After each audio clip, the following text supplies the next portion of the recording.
been over a minute since Tammy Lukovic's second baby started to come out feet first. Push. Only to get stuck. The last 2 minutes just seemed like forever. Doctors discover that baby B's arm is wrapped around his head, and he's caught up under his mother's pubic bone. They need to carefully manipulate the baby out of the narrow birth canal. It took about 2 minutes after we had the last heart rate to get him out, get his arm untangled, kind of get the head tucked in and get him out.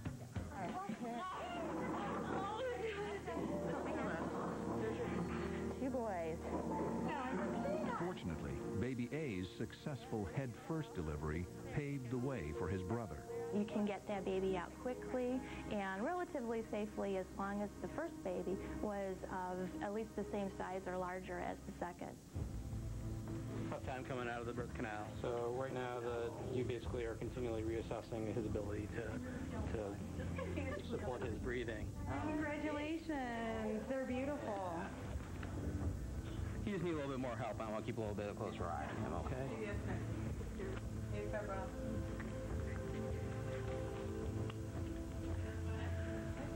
The mother's supposed to breathe in the beginning. Seems like he's struggling a little bit. Maybe a little bit. That's why we're going to take him over and watch him take him. close. Yeah. Go ahead, take him.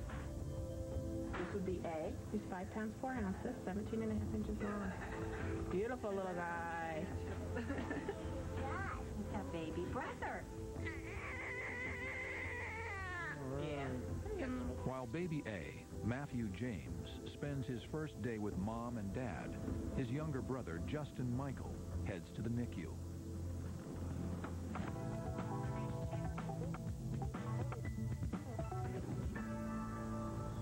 Yolanda Harris. How are you? 8 years ago, Yolanda Williams Harris gave birth to spontaneous twins. And now she's going to give birth to another set of twins. How are you this morning? Oh, fine. How are the babies? Pretty good. Are they busy? They are busy. They are busy. Yeah. But this time it's different. Just breathe normally. This time, her babies fall into the high-risk category. One of the twins is very small. It's what we call growth restricted. So that puts the baby at real risk for getting into distress and actually dying before delivery.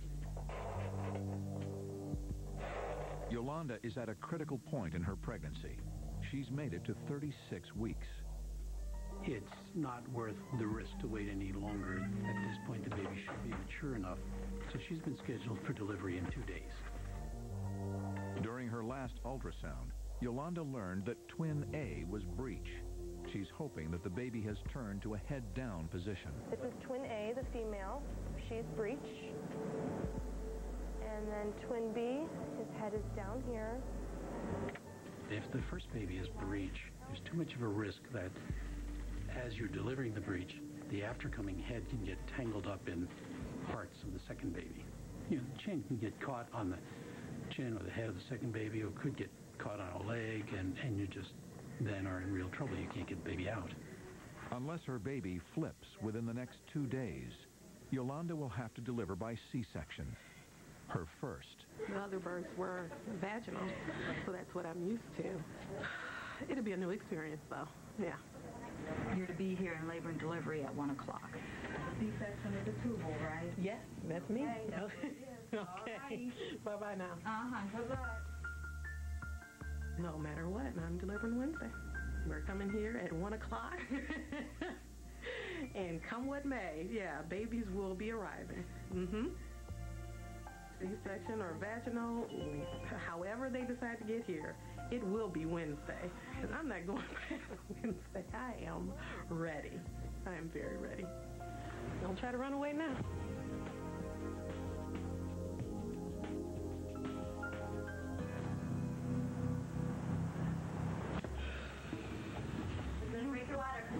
A little bit of the deceleration in the baby's heart rate. We want to put an internal monitor on the side, okay? You know, I wonder if some of the reason the head is not coming down because she had so much fluid. Right. Gwen McCrary is stuck at 4 centimeters. And now her baby is beginning to show signs of stress. His heart rate is decelerating during contractions. It's a delicate situation. Doctors have to make sure that when the membranes are ruptured, Just another layer, multiple layers in this bag here. the baby's cord doesn't get stuck between his head and the cervix. If it does, Gwen will have to be rushed to the OR for an emergency C-section. That's the fluid. All right. I'm making sure the head is well applied to the cervix, that we didn't get a cord coming through when we broke her water. I know you're really uncomfortable now. Hang in there for a few more seconds, okay? I'm going to put the internal monitors on, okay? After 6 kids, Dad, Raymel Easter, knows the drill. Now the time is ticking. We'll see. Baby can come anytime you get ready. Ain't no turning back now. Ain't no going home without the baby now.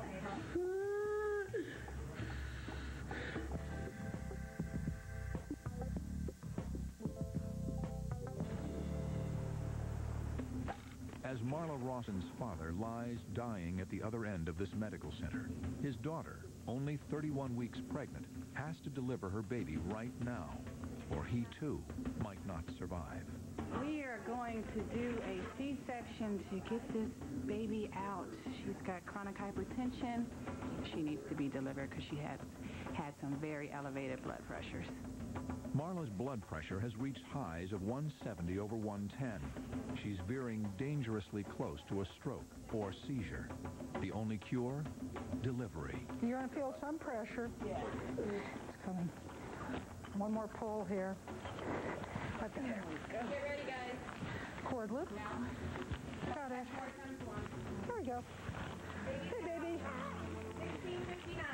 The baby seemed very vigorous, very healthy, at least initially. It looks as though it's going to do very well.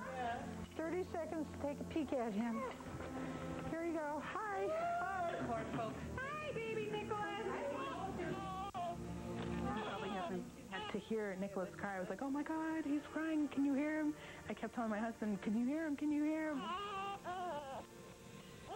At 3 pounds, 15 ounces, Nicholas Rawson is big for his gestational age. Good heart rate, about 120, 130. Listen to that. He's got, you know, a good set of lungs. And his color looks good. I know, you gotta breathe, buddy. Here you go, Mama. I'm going to bring him out for a little bit so you can see him. Say hi, Mommy. Hey, Muffin. That's Nicholas. I'm going to take him over to the NICU, and we're going to get him all settled in, okay?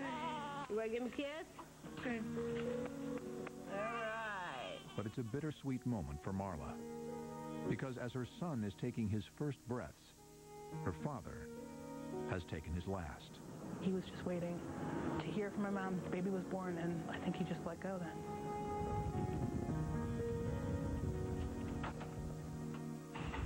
It's me, Renee. I have a baby. In the NICU, Nicholas is struggling. The steroids he was given in utero weren't enough to develop his lungs for life outside of the womb. The baby's actually having more difficulty breathing, so we're going to intubate the baby and put him on the ventilator. We're going to give him a surfactant, which is a substance that you and I have in our lungs that helps keep our lungs open. And hopefully we'll have him breathing on his own by morning. They did a chest x-ray and they got a picture of his lungs, and the lungs looked worse than we anticipated at first. Doctors are hoping that the double doses of surfactant will work so that they can take him off the ventilator. The next 3 hours are crucial.